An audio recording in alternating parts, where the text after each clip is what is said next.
c'est je suis, qui est sa propre création.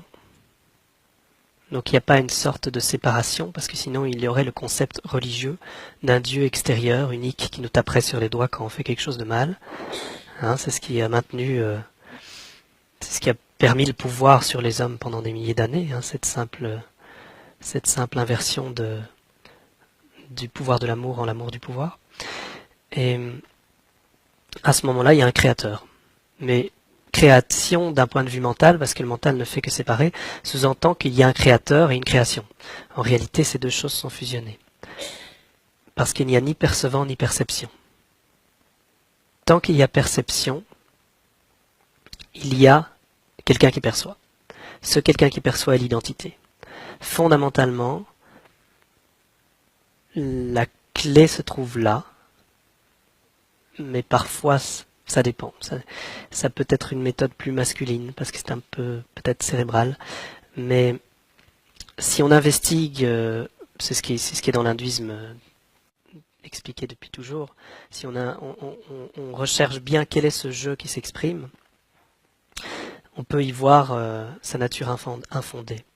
Donc, le principe de base est que s'il n'y a pas séparation, il ne peut pas y avoir de monde extérieur, vu que tout est un. Donc l'extérieur est le reflet de soi. Fondamentalement, s'il n'y a pas de séparation, l'intérieur n'est pas plus vrai que l'extérieur. Il n'y a ni l'un ni l'autre. Mais tant que, il faut être honnête avec soi-même, c'est important parce que c'est par l'honnêteté l'honnêteté mène à la non-dualité, à l'absence de jugement. Être honnête, c'est ne pas juger.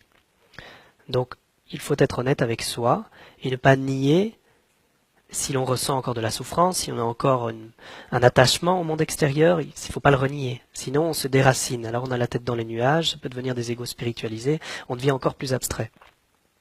Or, c'est très concret, donc la vérité est sous nos pieds. Elle est là. Le sommet est sous nos pieds. Il n'est pas demain, il n'est pas devant. Donc il suffit de le voir. Donc il n'y a pas... Tout est une porte d'entrée. Le présent est la porte d'entrée.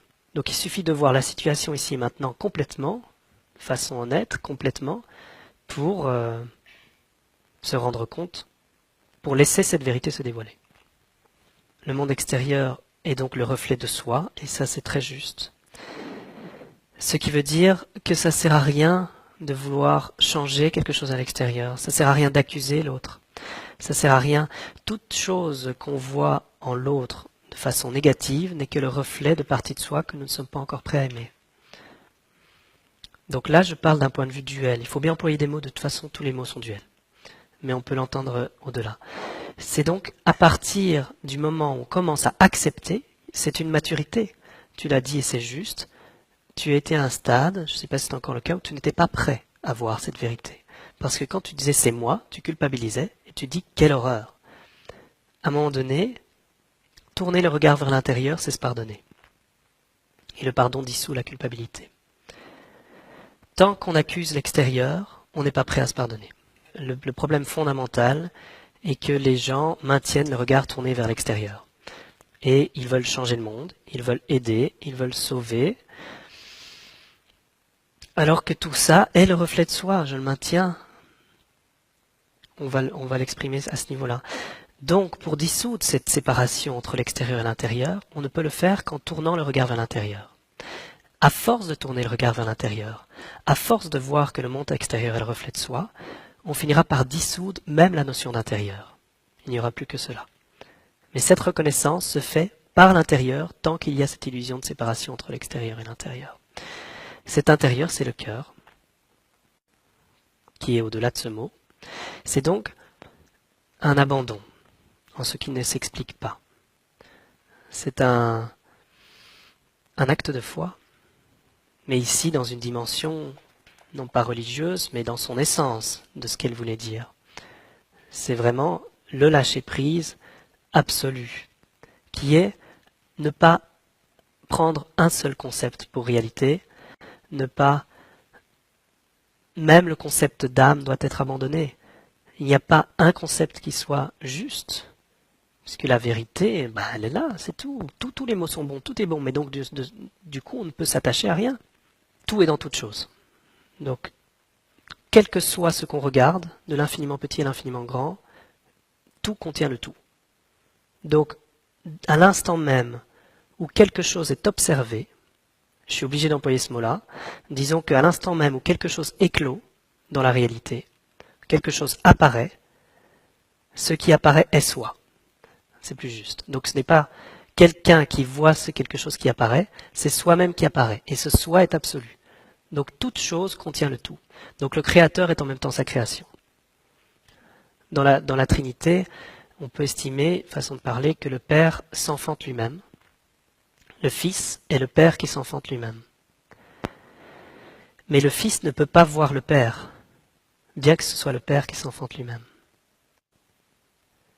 Ça veut dire que ce qui est vécu concrètement est une relation qui n'est pas ce mot, parce que cette relation d'un point de vue mental sous-entend deux personnes en relation. Or c'est une relation avec soi-même, c'est comme un feu qui se consume sur lui-même.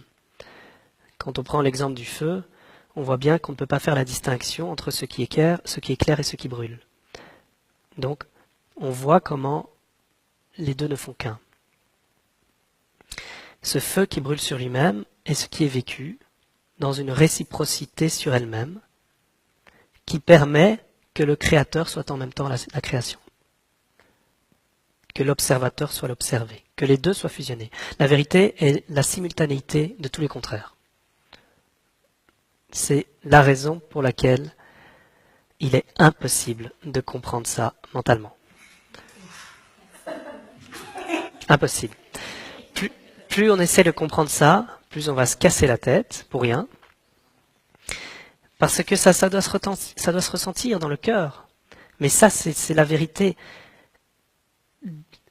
tellement juste que le cœur n'a aucune difficulté à l'entendre. Aucune. Le mental a une difficulté totale. Il ne peut pas. Donc si on essaye mentalement de comprendre ça, ben on va souffrir, hein, c'est sûr.